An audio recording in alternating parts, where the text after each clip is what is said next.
got cut off on my last one, which I'm going to put after. So what I was going to say after the end of this video was, and comes out here. I'm hoping that I've built an appropriate level of suspense. Like Matlock, or Perry Mason, or Columbo, or Jessica Fletcher. That was a small reminiscence of the Tuesday and Sunday nights of my youth, primarily.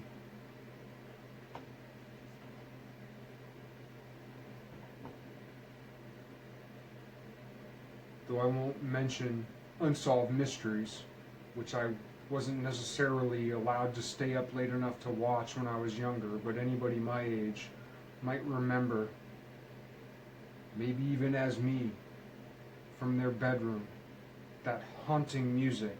Ding ding ding ding ding ding ding ding ding ding ding ding ding ding, which would make a maybe a pretty awesome riff for like a hardcore death metal song, bridging the gap, or a thrashy song. Shing shing shing shing shing shing shing shing shing shing shing shing shing shing shing shing shing shing shing. Shing shing shing dun dun dun dun dun dun. Oh.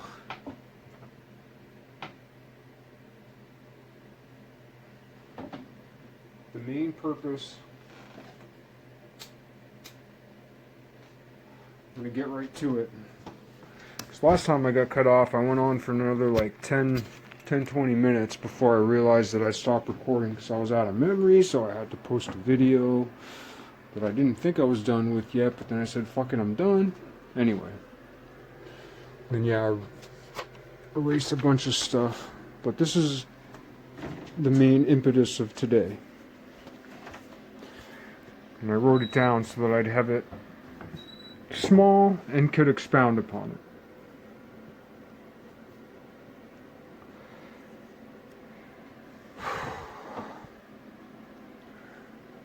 What's important about now? Like now, worldwide, now. Everyday people, which you can't say that without thinking of Sly and the Family Stone, and it's a very black-white thing going on in the world right now. I'm going to try to get away from that to like everybody, but that's what's going on now. It's always related to Donald Trump. The most, like, whoa, or like, what? President, well, I guess we couldn't say that because we always, we see the dollar bills and the history books, but we don't see the propaganda of the past, which was slamming. It was badass. It was bad. But, old school political cartoons, all that, I mean, they were brutal. But,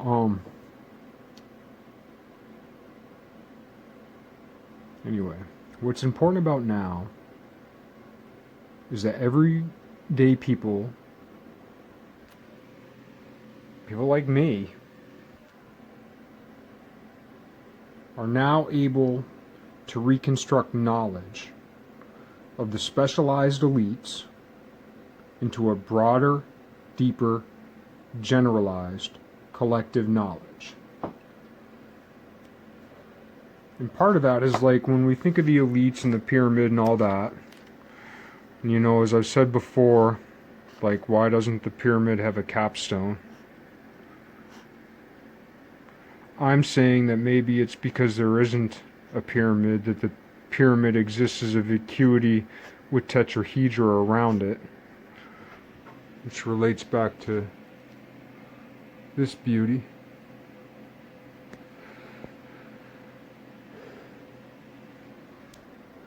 But that, like, not only that, but also, like, this whole, like, quote-unquote Illuminati deal and all the people in control, like, if we associate this with the evil ones, there's this whole circle around it, pressurizing this evil to push this bottom to the middle, so that afterwards, there's no longer this with all the people at the bottom, but instead there's this.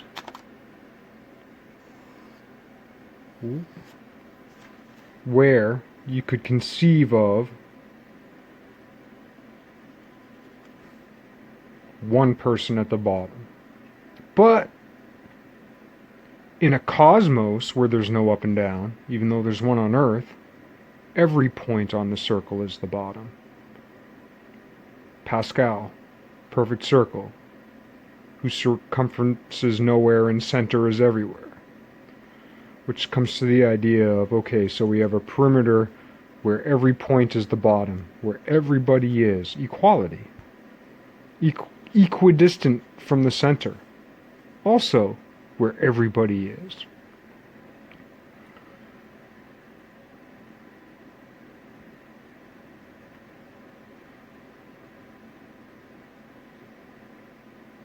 Whose circumference is nowhere.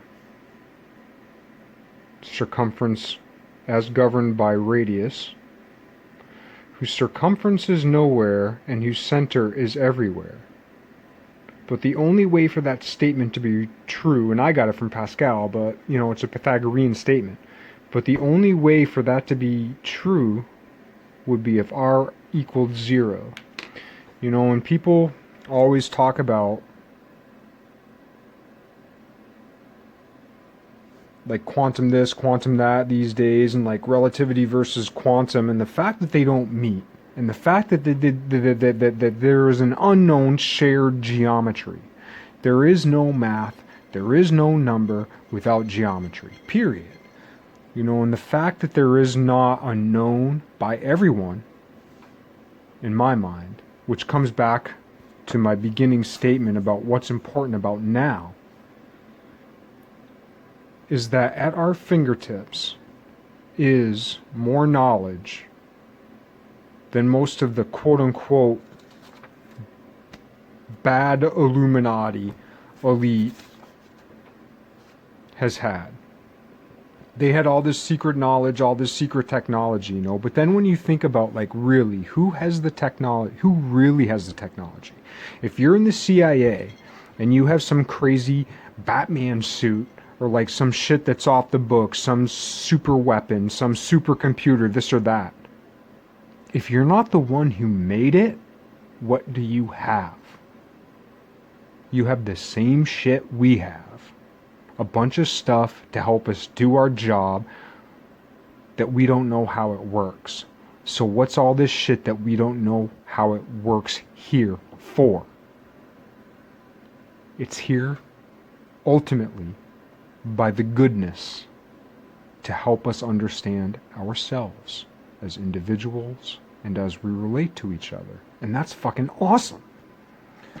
But anyway, super important. Is there such a thing with a circle whose radius equals 0? Is there such a thing as a complex circle? 1, I, -1, -I. If there is such a thing,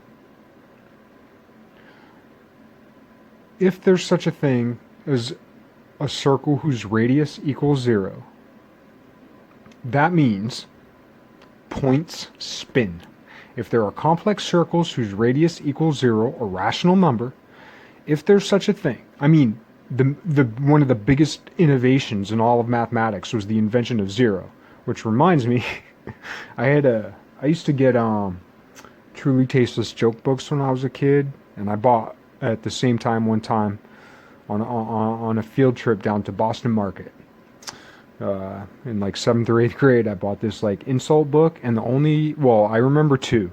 One is, you're such a big klutz that you couldn't throw yourself to the ground. And that's me, except for I can, despite myself. Or rather, if I try, I'll fail, but then later I'll hit the ground anyway. And the other best insult and it had hundreds. I mean, it was 100-page book, whatever. A lot of insults, but I remember that one, and I remember you're the most complete nothing since the invention of the zero. I always thought that was a superb insult. Though now that I'm older, I realize that that's actually a supreme compliment. But yeah, super important. That means that means a point spins.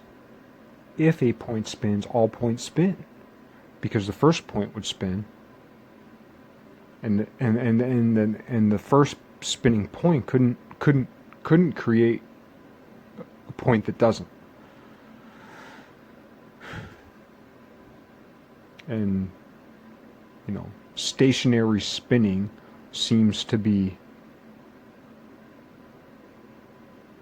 the most obvious place to start for the concept of an infinitesimal, which is a moving point. Spinning is the first, stationary spinning is the first instance of movement. And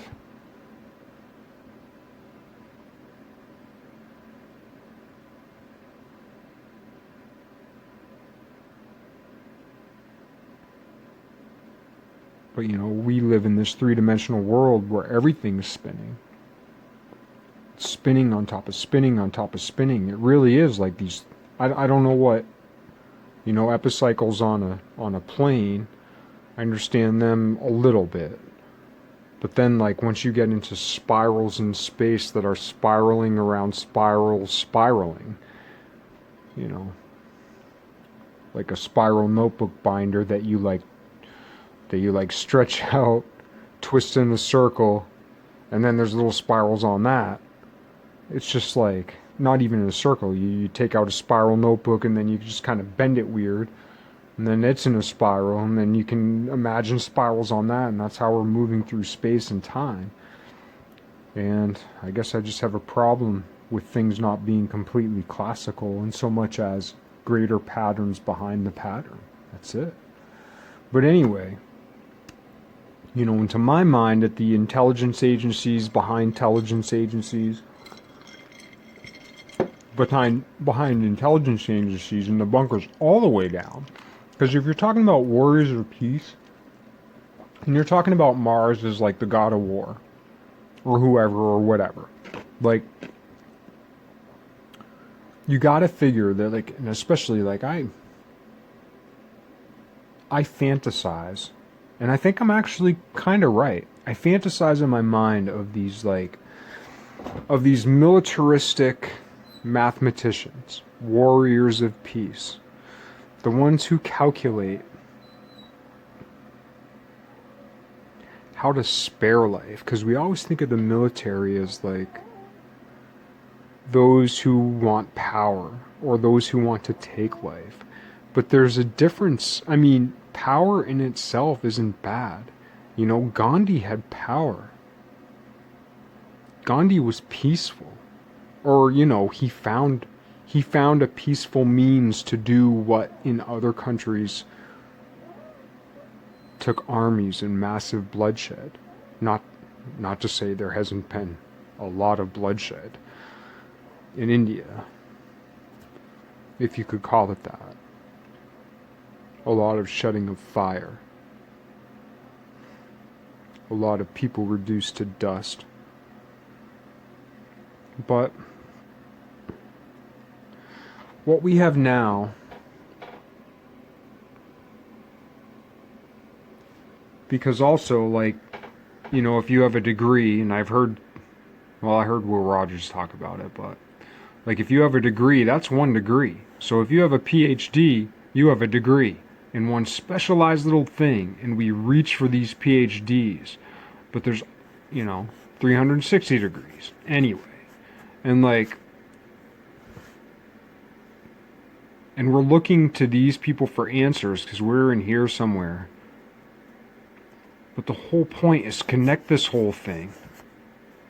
Get everybody up to the level. Like if everybody had had 360 PhDs worth of knowledge, and that's just on a plane. Put that into a sphere. Then what do you get? It's kind of like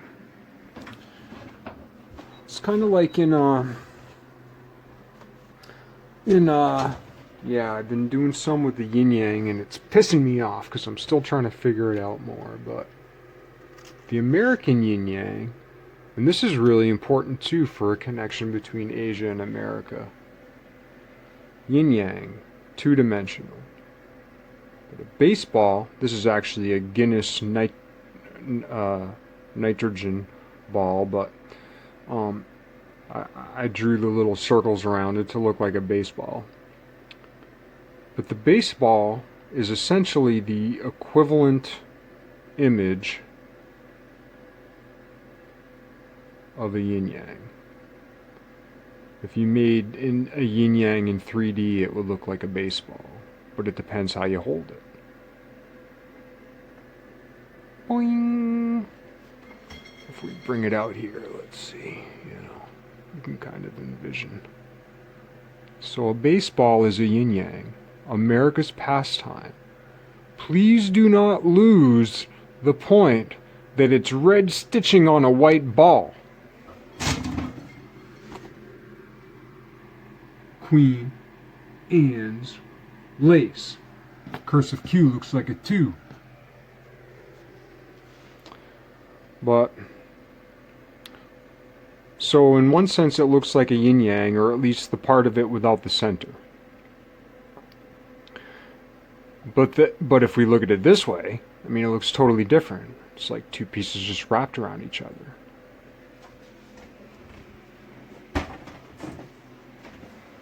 It also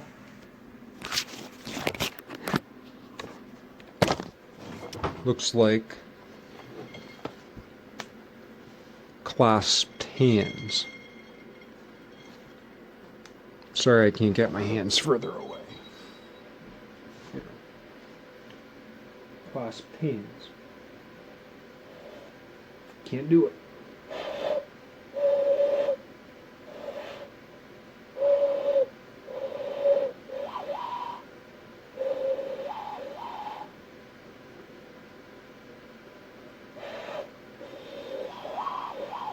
Can't do it.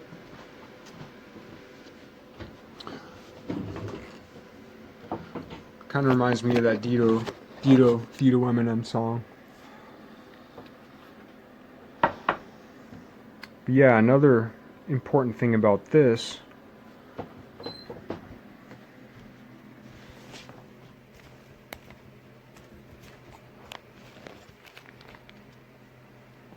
how it all comes together, which anything in the plane is going to look like the surface, or is going to reduce to a surface. So if we can reduce this sphere to the surface of a yin yang, right? But there are 4 endpoints. If you take the endpoint of this, if you take the endpoint of this,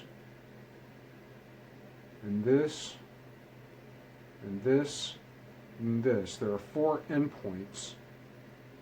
You know, just like 1, 2, 3, 4. If you connect those 4 points, if it's spaced properly, you're going to end up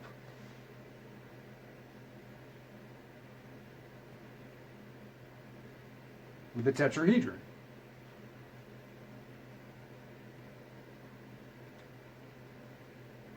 One, 2, 3, 4. And each of the points are going to be paired in different ways, but similar ways. And the ones that are paired differently, if I have one point, you know, because these these 2 points pair on the slide, and these 2 points pair across the divide. But they're spaced evenly if you have the circle cut properly, or the sphere cut properly and positioned properly as it reduces down to a yin yang.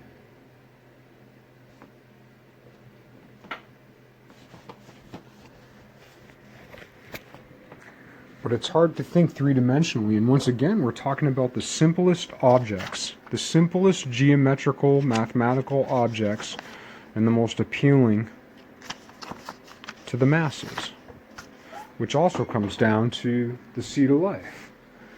Like I don't know, man. It sounds so simple and so whatever, but like truly, if everybody in the world just drew a seed of life, one of the most basic mathematical objects, if there was one day where everybody in the world just said, hey, we're going to take a day, or we're going to take a week, especially now when nobody's fucking doing anything anyway, we're going to take a week, we're all going to buy a compass, and we're all going to draw a seed of life. We would have just upped the world's knowledge by like maybe 2%, which is huge. People talk about like 2% in climate change, 2%, this or that, whatever. 2% in a day or a week of knowledge. This time, when knowledge is so huge, like the collective knowledge, how that informs specific knowledge, how individual and collective knowledge inform each other. If everybody in the world drew a seed of life, and I guess that's what I mean about now, is like, we don't have to wait. It's like the phoenix rose from the ashes. I've heard that term before. Like, we don't have to wait for the ashes. We're on this hamster wheel, and it has to be fixed while it's in motion. We're on this giant hamster wheel that has to be fixed while it's still in motion. And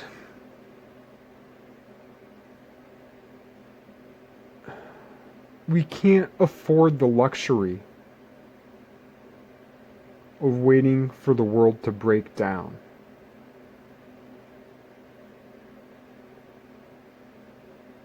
We can't afford the luxury of some Mad Max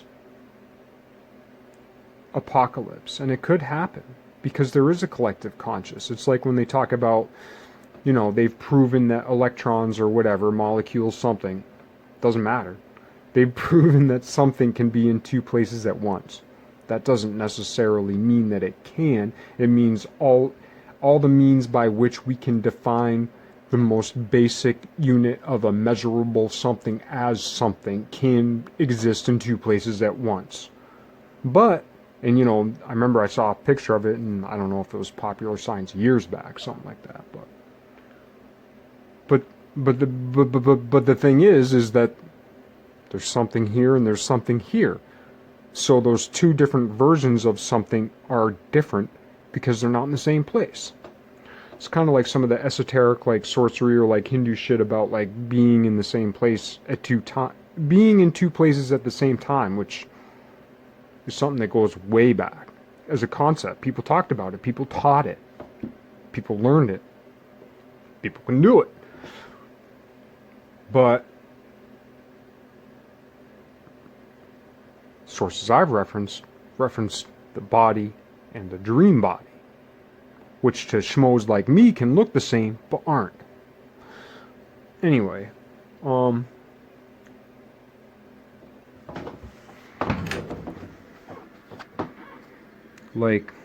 I said before, and I guess a lot of people know this, I didn't, is that like, when you have a yin-yang, this line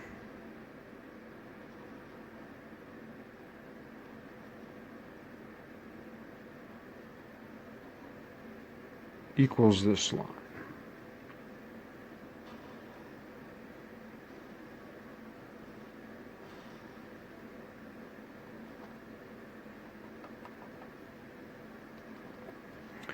But no matter what you have, because you have like this is 1, so your circumference is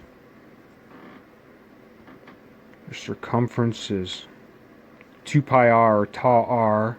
So essentially your circumference equals your radius in tau. So this is 1, this is 1. This is 1/2. So this circumference is 1/2, which means this is 1/2.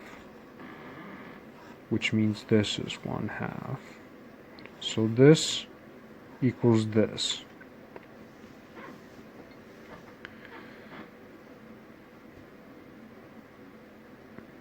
Which also, by the way, since we're talking viscous species, we're talking about 2 things like this. 2 circles, they always call that the vesica the fish. That looks like a lot more like a fish to me. Especially once you put that other little piece of the circle in there, because then you got the gills. But yeah, no matter how you divide a circle along a diameter, if you have a circle this big and a circle this big, doesn't matter how big it is, as long as they touch at only one point here and here, just like here, here, and here, like whatever that S shape is, or that opposite S shape is, always equals the same.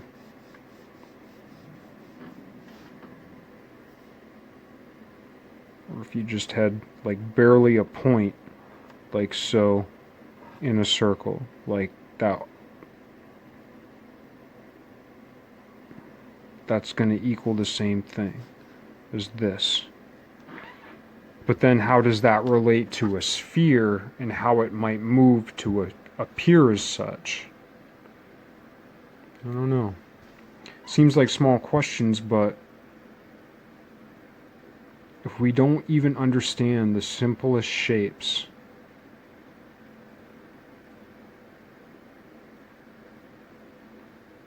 that people have put so much time and effort into, never mind the really complex shapes, like, I don't know. To me, it just seems so much to do with how we understand ourselves and how we understand each other, and why were these games made. People criticize baseball, I certainly have, and sports and all that kind of thing, and people idolize sports and all that kind of thing. But one thing for sure, seems a hell of a lot better than murdering bulls in a stadium, or feeding Christians to lions, or anybody.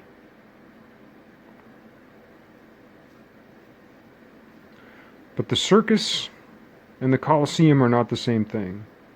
Bread and circuses, which is often criticized, but you know what? Bread and circuses are pretty fucking nice. You know? Give a starving man bread, that's a good thing.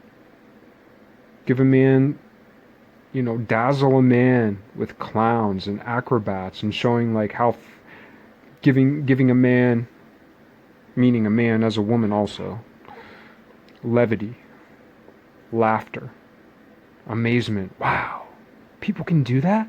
Could I do that? Giving that to a child, giving that to an old person, reminding an older person what it's like to be a child. That's a beautiful thing.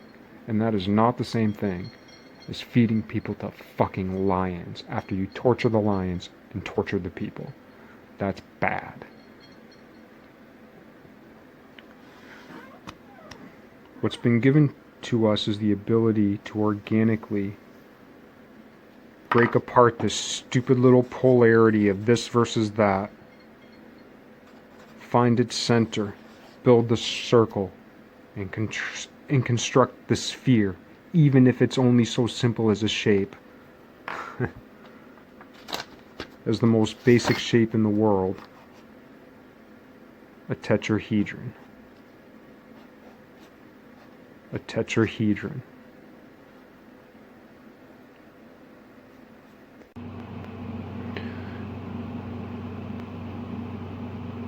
Okay, I'm recording. Hello, it's me, Jeffrey.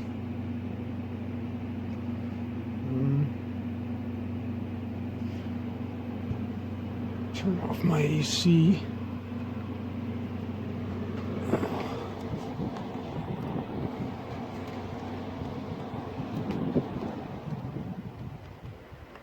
I stacked up my shelves there in a little bit of a uncomfortable place for my air conditioner, but it works, so I just had to clean up. I had to make it less messy. For me, I've done a good job. I've got this mess over here.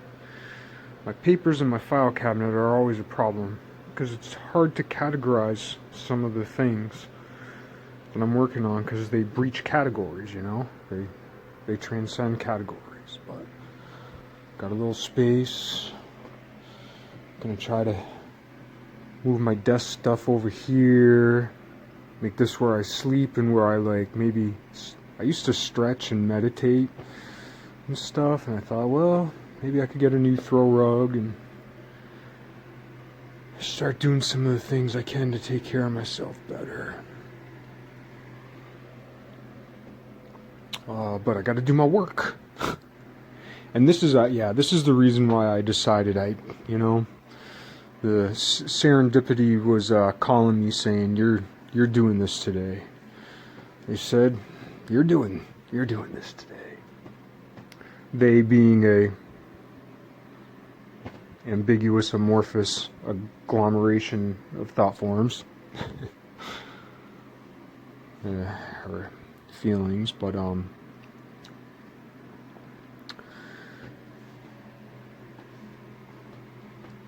what made me feel like I had to do this today was that let's set this up and do a little talk.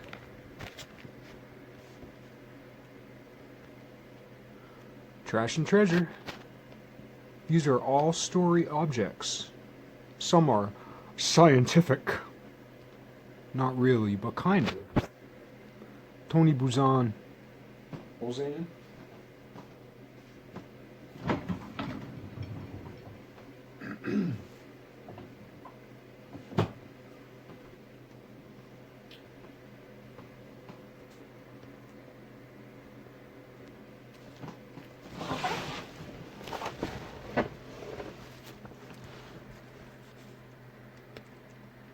I haven't removed the rest of the seat yet. These things take time. It takes time to work through all of it.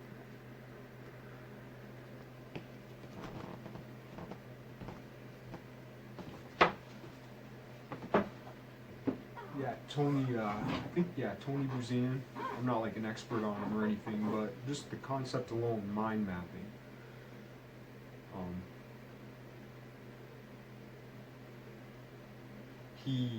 Which is where, instead of writing things out in note form and categories, it's basically like Venn diagrams and just networks like you see on like DVD intros or whatever, where it's like blip, blip, blip, blip, blip, and different lines connecting different things, you know.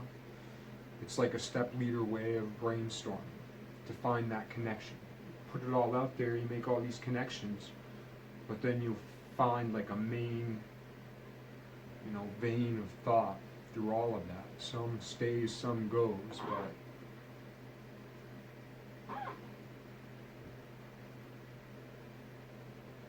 but anyway, he had this really great quote about how like a baby is the perfect scientist, because they're like, putting stuff, the way he talked about it was like putting stuff in their mouth all the time. They eat it, spit it out, and he's like, scientists, you're trial and error. When I first started the job I was at, I remember I made this girl I worked with, I made an impact on her when I said, what do you really know about yourself if you've never touched your own poop? Because one day I was pooping, this was years back, and isn't it crazy, like, we're always touching poop. We're always touching poop. And we're like this, our outsides become our insides here. I mean, here and so on, but